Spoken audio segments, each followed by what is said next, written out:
नमस्कार, मी सागर जोशी. आपण पाहत आहात NDTV मराठीचं विशेष बातमीपत्र महाराष्ट्रनामा.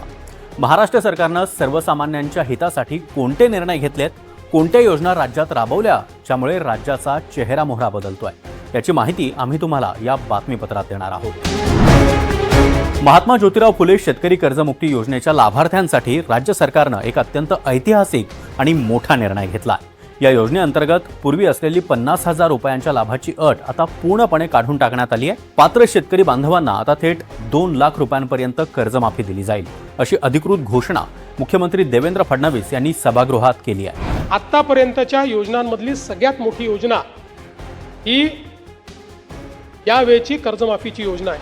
हे जे महात्मा फुले कर्जमाफी योजनेतले जे लोक होते, ज्यांना 50,000 रुपयापर्यंत आपण म्हटलं होतं, त्यांनाही 2 लाखापर्यंत कर्जमाफी झाली. शासनाच्या या महत्त्वपूर्ण निर्णयामुळे राज्यातील लाखो थकबाकीदार आणि आर्थिक संकटात सापडलेल्या बळीराजाला खूप मोठा आर्थिक दिलासा मिळणार आहे.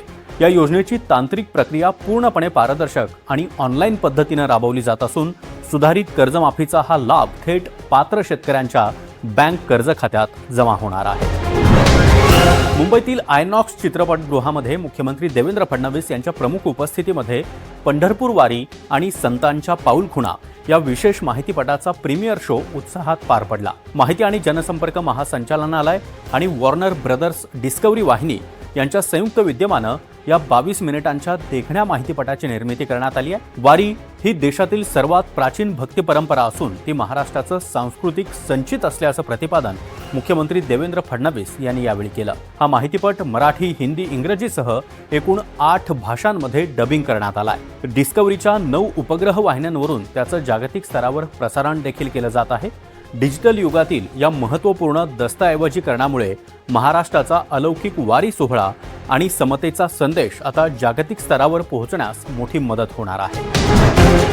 मुख्यमंत्री देवेंद्र फडणवीस यांच्या अध्यक्षतेखाली महाराष्ट्र कर्नाटक सीमा प्रश्नाबाबत उच्चाधिकार समितीची महत्त्वपूर्ण बैठक पार पडली आहे. सीमा भागातील मराठी बांधवांच्या न्याय हक्कांसाठी आणि त्यांच्या संरक्षणासाठी महाराष्ट्र सरकार सर्वतोपरी लढा सुरूच ठेवेल, अशी ग्वाही मुख्यमंत्री फडणवीस यांनी यावेळी दिली आहे. या बैठकीला ज्येष्ठ नेते खासदार शरद पवार हे देखील प्रामुख्याने उपस्थित होते. सर्वोच्च न्यायालयातील सीमा प्रश्नाची सुनावणी लवकर सुरू व्हावी यासाठी राज्य सरकारतर्फे आवश्यक अर्ज दाखल करून वरिष्ठ कायदेतज्ञांची नियुक्ती केली जाणार आहे. तसंच कर्नाटकमध्ये मराठी बांधवांवर दाखल झालेल्या खटल्यांसाठी लागणारा संपूर्ण खर्च महाराष्ट्र सरकार उचलणार असून त्यांना सक्षम कायदेशीर मदत दिली जाईल. या बैठकीला उपमुख्यमंत्री एकनाथ शिंदे, उपमुख्यमंत्री सुनेत्रा अजित पवार आणि इतर वरिष्ठ लोकप्रतिनिधी देखील उपस्थित होते.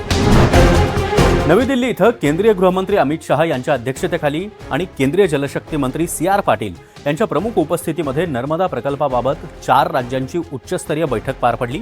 या महत्त्वपूर्ण बैठकीमध्ये गेल्या 20 वर्षांपासून प्रलंबित असलेला प्रश्न अखेर सुटलाय. महाराष्ट्राला 10 TMC पाणी मिळण्याचा मार्ग मोकळा झाल्याची माहिती मुख्यमंत्री देवेंद्र फडणवीस यांनी दिली आहे. महाराष्ट्राच्या हिश्श्याच्या पाण्यापैकी 5 TMC पाणी उकाई धरणामधून उचलण्याबाबत गुजरात सरकारनं अनुकूलता दर्शवली आहे. उर्वरित 5 TMC पाणी नर्मदा तापी डायव्हर्जन स्कीम मधून मिळणार आहे. या पाण्याचा उत्तर महाराष्ट्रातील जिल्ह्यांना मोठा लाभ होणार आहे.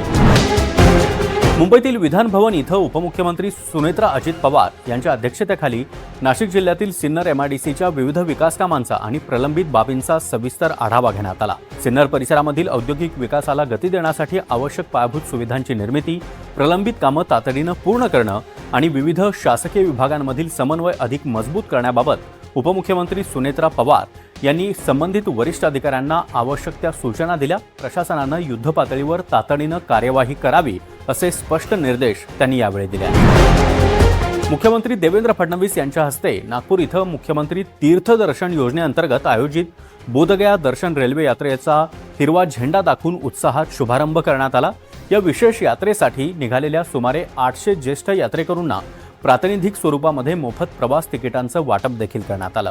भगवान गौतम बुद्धांच्या विचारांचे मुख्य प्रेरणास्रोत असलेल्या बोधगया क्षेत्राचं दर्शन घेण्याची ज्येष्ठ नागरिकांची इच्छा पूर्ण व्हावी या उद्देशानं राज्य सरकारनं ही योजना सुरू केली आहे. यात्रेकरूंमध्ये अत्यंत आनंदाचं वातावरण पाहायला मिळत आहे. तर या होत्या या आठवड्याच्या महत्त्वाच्या बातम्या. पुन्हा भेटूया पुढच्या आठवड्यात. नमस्कार.